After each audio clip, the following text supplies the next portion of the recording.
Good morning student. मैं आपको आज जो टॉपिक पढ़ाने जा रहा हूँ उसका नाम है क्रिस्टल डिफेक्ट, क्रिस्टल दोष, जिसको अपूर्णता, क्रिस्टल में अपूर्णता, इम्परफेक्शंस इन सॉलिड्स का नाम दिया गया है।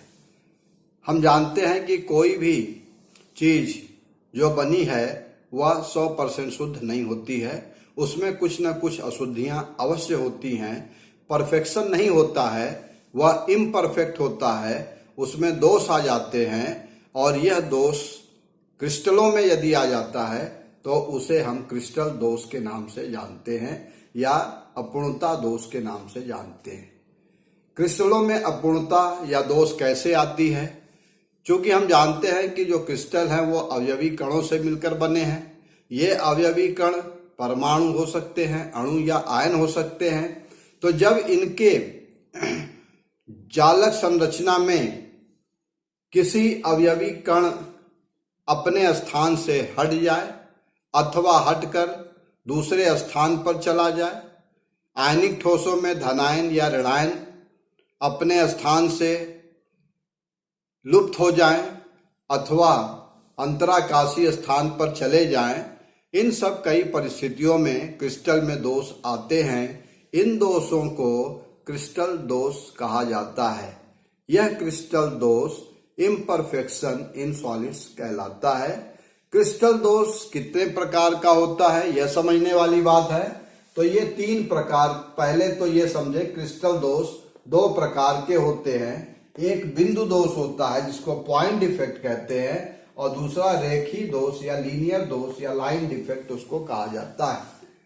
पॉइंट डिफेक्ट का मतलब है कि यह अवयवी कण एक पैटर्न में व्यवस्थित है।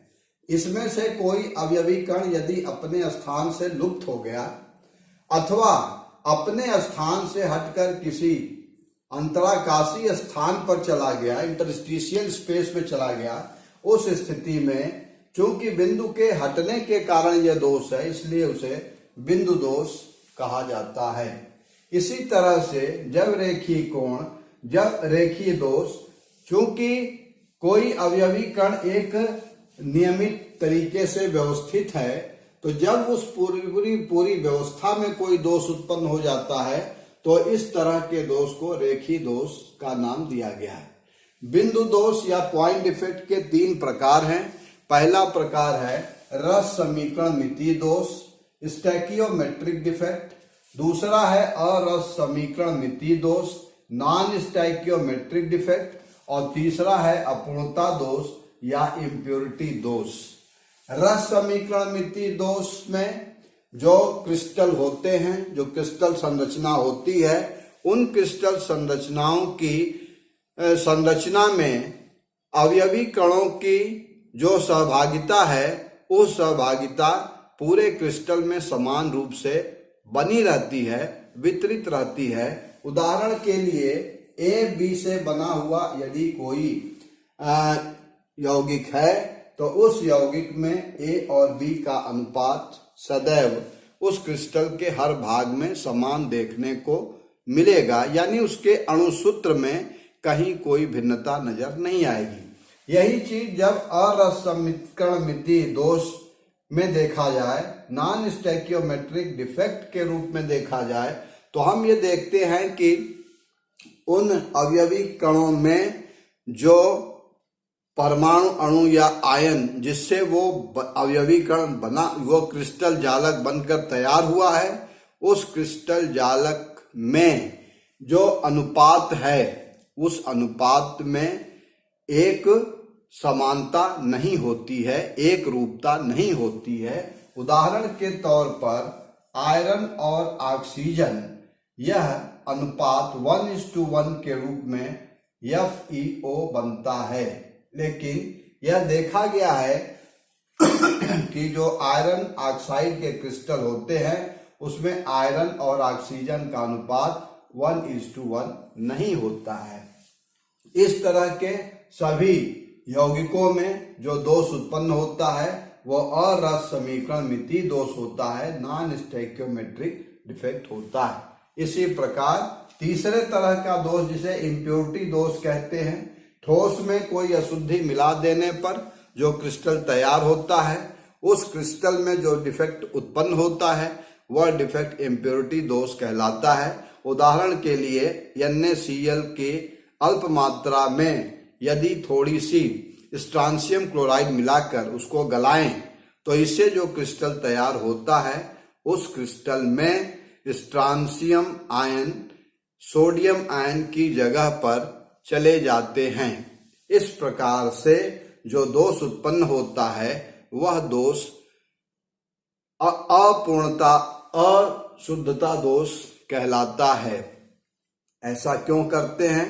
तो उस पदार्थ की विद्युत चालकता को बढ़ाने के लिए इम्प्योरिटी डिफेक्ट किए जाते हैं, अशुद्धता दोष किए जाते हैं। अब हम एक एक करके अगर इनको पढ़ें, रस समीकरण मिति दोष दो प्रकार का होता है। एक रिक्तिका दोष होती है और दूसरा होता है अंतराकाशी, vacancy defect and interstitial defect.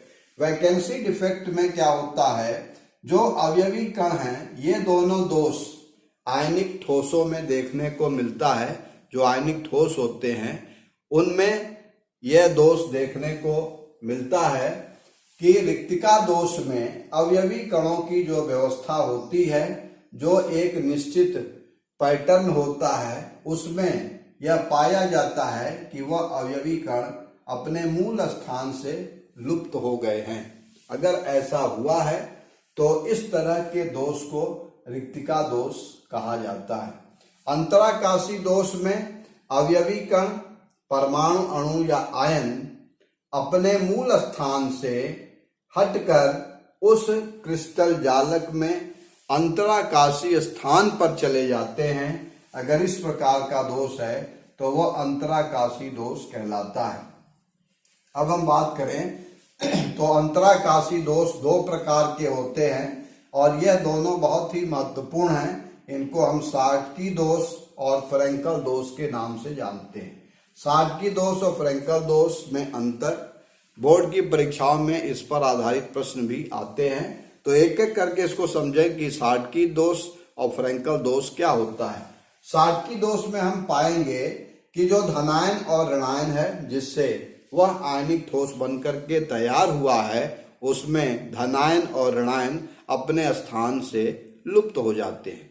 तो जब एक धनायन और एक ऋणायन अपने स्थान से लुप्त हो जाता है तो उस यौगिक की विद्युत उदासीनता में कोई अंतर नहीं आता है, क्योंकि धनायन और ऋणायन दोनों ही उस क्रिस्टल से लुप्त हो रहे हैं। लेकिन इस तरह के दोष में उस क्रिस्टल का घनत्व पहले से कम हो जाता है।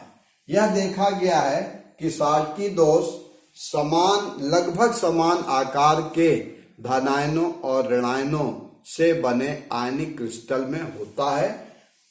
जैसे NaCl, KCl और CsCl, सीजियम क्लोराइड, इन तीनों में यह साटकी दोष देखने को मिलता है। फ्रैंकल दोष में धनायन और ऋणायन से जो क्रिस्टल जालक बनकर तैयार होता है, उसमें कोई धनायन अपने मूल स्थान से अंतराकाशी स्थान पर चला जाता है और इस प्रकार जो दोष उत्पन्न होता है वह दोष फ्रैंकल दोष कहलाता है।